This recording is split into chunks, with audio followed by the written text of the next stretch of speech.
here. You are a magician. Lots of flourishes. Captivated yet? This is your card, but do not let me see it. But show everybody. Well, you get 4 chances. Yep. Your card. Hell no. Your card. Hell no. Oh, okay, hold on. Is this your card? Hell no. Just tell me your card now, because this could be it. The Ace of Hearts. Magic fist bump. Squeak.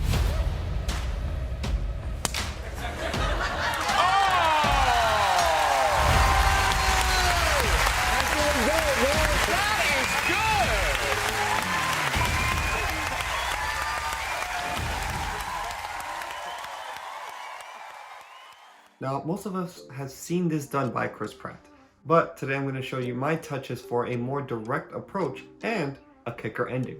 So stay tuned to find out. Hey, how's it going, guys, and welcome back to my channel. My name is James Pena, and this channel was created to show you the hidden details of sleight of hand, or just to improve on what you may already know.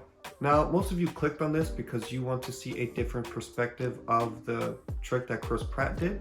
But if you haven't watched the video, I highly recommend watching the video. I'll leave 2 links in the description. One where he actually does the trick, and the second one is where I personally learned how to do it. Eventually, after doing magic for so long, I implemented other ideas into this trick, so it's kind of evolved over time. And again, this is just my own personal take on it, and I just wanted to share it with you guys because I think you guys would like it. So again, if you have not seen the video, I highly suggest watching it. He does really good on it. His performance is really good. It's probably because he's an actor, but again, nonetheless, I can't discredit that. It's actually a really good performance on how he kind of displays the trick. So go watch that. Then don't forget to come back here and watch my take on his trick. So assuming that you've watched this video, let's get into the tutorial. So today we're going to need a deck of cards.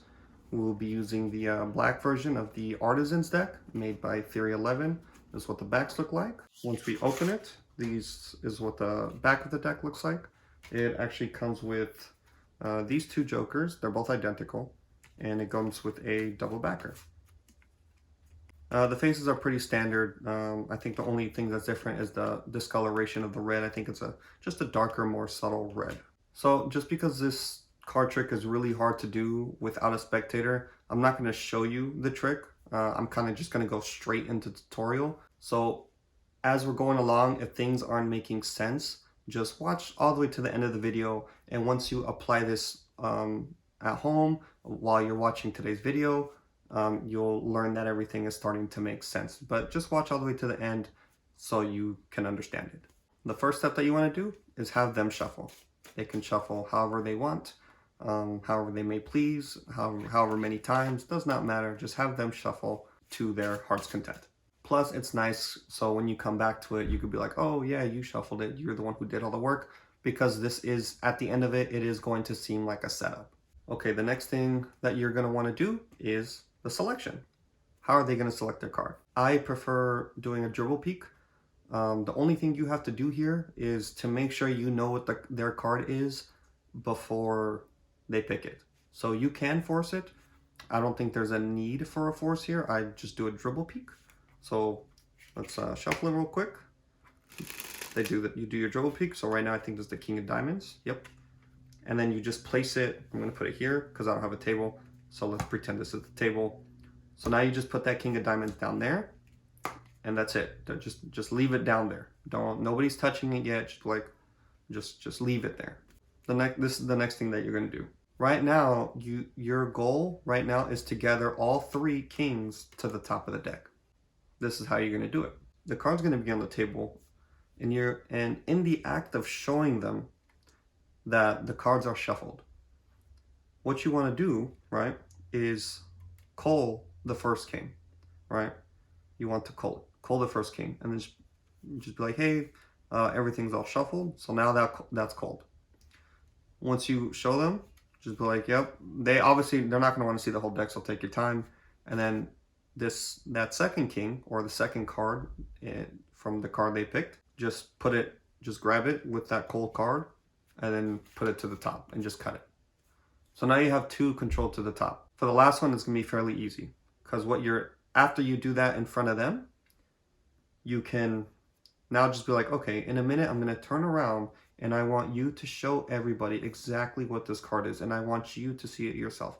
Make sure you commit it to memory, because magicians hate it when people forget their cards, and it ruins the performance. You could make that little joke or whatever joke you want to make, just present it in a good, fashionable manner. You turn around, and as your body's turned, you're quickly going to find that last king and just shove it to the top, and now you're done, right? If you're more advanced, just cull all 3 cards to the top if you know how to do a multiple cull.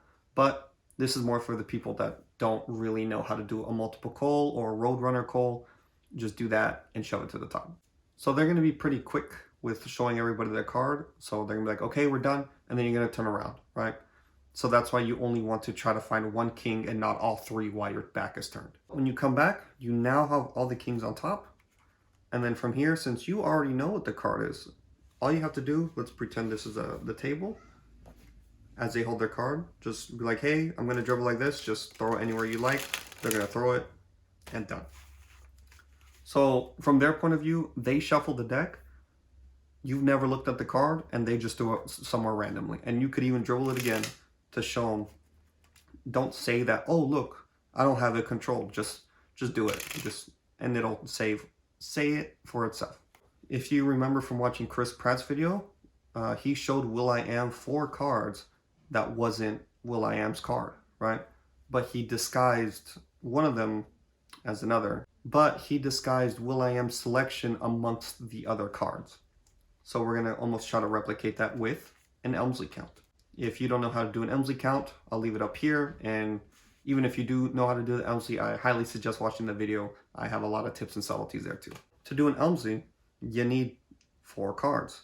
Now you might think we're going to take the kings, but that's actually not the case. This part is the part you need to pay attention to. Depending on what their card is how you select the other 3 cards.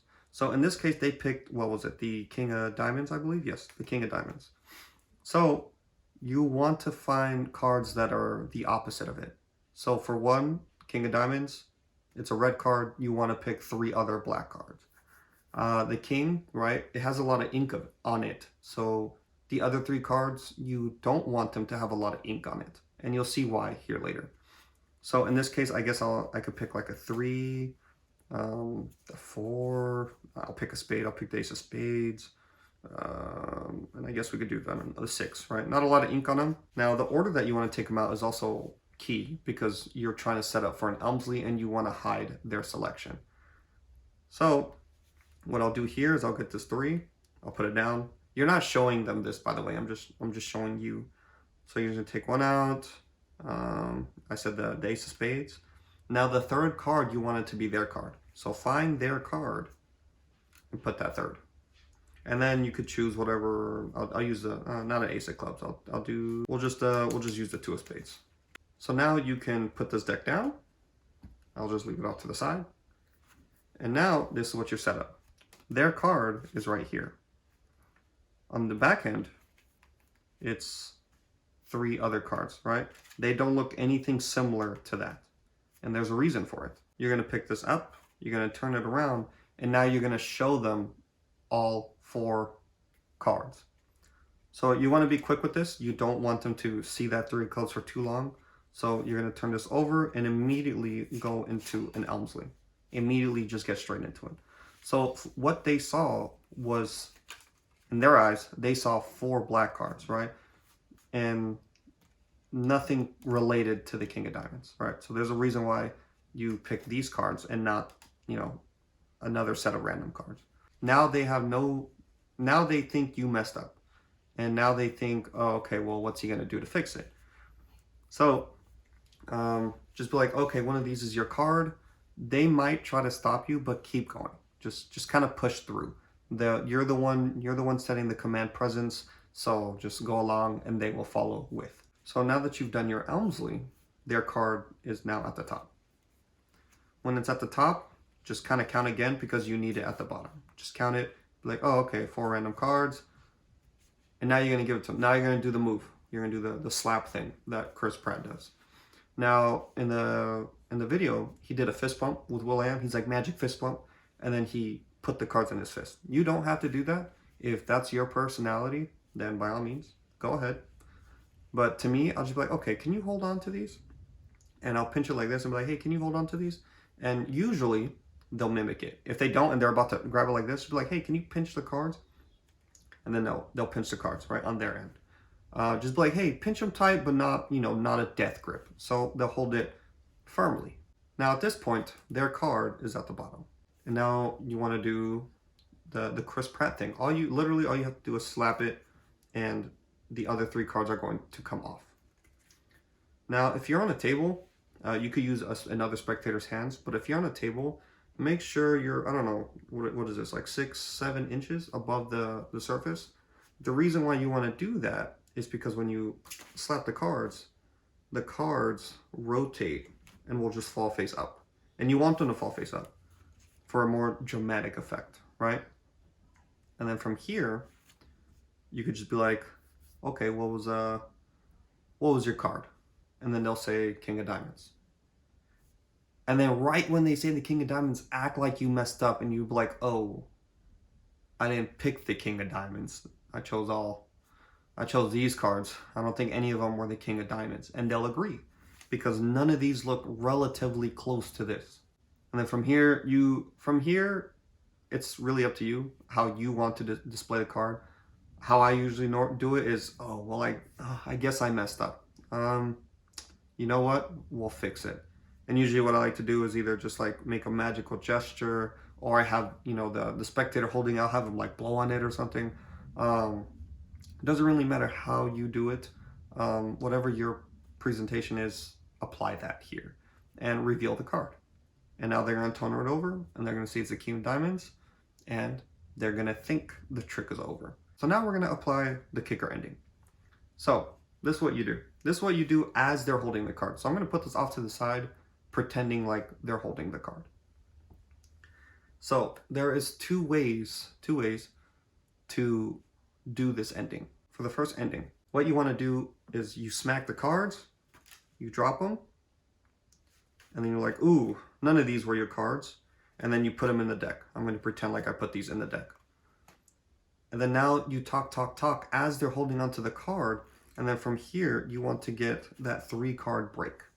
And you want to palm these off.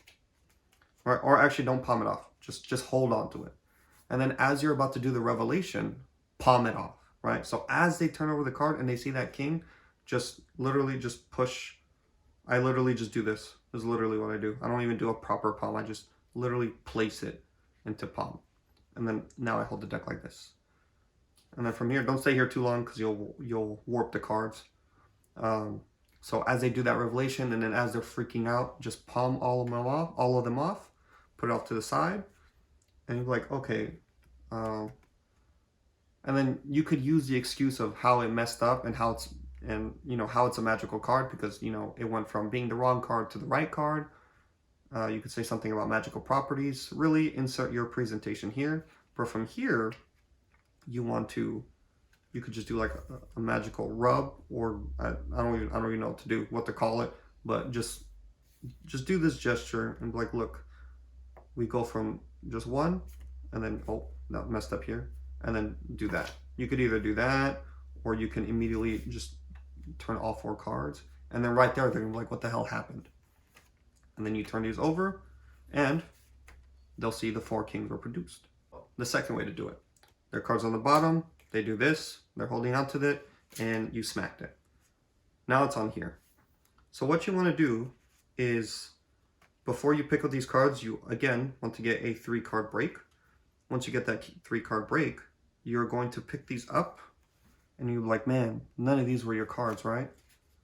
And they're going to be like, no. And then as you're doing your gesture and your patter, right, you're going to basically switch these out, right? It's going to be really quick. It's going to be like a top change with a packet. So from here, you want to make sure your ring finger is free, because you're going to grab it and do that, right? It's essentially going to look like this. So from here, as you have the packet, just kind of flash this so they see that the packet that they just saw. And then from here, just like, okay, I want you to turn over the card. And then as you point, turn over the card, come back, do the switch, and now you're done. And then now they're turning over the card. Now just shuffle these into the middle, leave this off to the side, and then now they're blown away. And you're like, man, it never matched any of these cards, huh? Because right now you could use the excuse of, hey, it was the wrong card and it turns to the right card. And then you could be like, hey, well, these also happen to be the same. And they're going to be like, what are you talking about? And then you're going to turn these over and you now have produced the 4 kings. I hope none of this was confusing. If it was, leave it down in the comments. Let me know if I should maybe do the trick first and then do the tutorial. I was kind of just trying something new, but please let me know. Now I know there are a lot of steps to this, but each section of this can be customized or kind of fit to your liking. So it can fit your pattern, your performance, your routine, whatever the case is, your personality. But so be aware of that as well. So that being said, to my new viewers, if this type of content is what you like, then if you really want to, then go ahead, hit the subscribe button, and don't forget to hit the notification bell. To all my returning viewers, if there's something that you didn't like, then leave it in the comments down below so I can read those comments and make your viewing experience that much better. Trust me, I do care about your opinions and I will read every single one of them. But for those who did like today's video, go ahead and drop a like to show your support. Also, please write in the comments what you would like to see for next week's video. Well, that concludes today's video, so I will be seeing y'all next week, so peace.